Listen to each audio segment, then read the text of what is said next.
അങ്ങനെ ഒരു ഷെയ്ഡ് ചെറുതായിട്ട് കൊടുത്തിട്ടുണ്ട്. പിന്നെ ഇവിടെ കണ്ടോ, വെറും 2 കളർ വെച്ചാണ് ഞാൻ ഇതിങ്ങനെ ചെയ്ത് കൊടുത്തത്.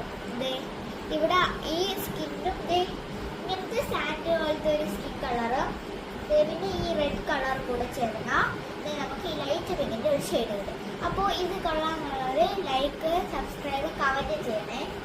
പിന്നെ ഞാൻ ഇതൊക്കെ ഈ വെള്ളമൊക്കെ നല്ല വെള്ളം എടുത്ത് ഇതൊക്കെ വാട്ടർ കളറൊക്കെ ചെറുതായിട്ട് യൂസ് ചെയ്യാറുണ്ട്. അപ്പോൾ ഇതൊക്കെ ഇഷ്ടപ്പെട്ടവരൊന്ന് കമൻറ്റ് ചെയ്യാൻ മറക്കില്ലേ. ബൈ.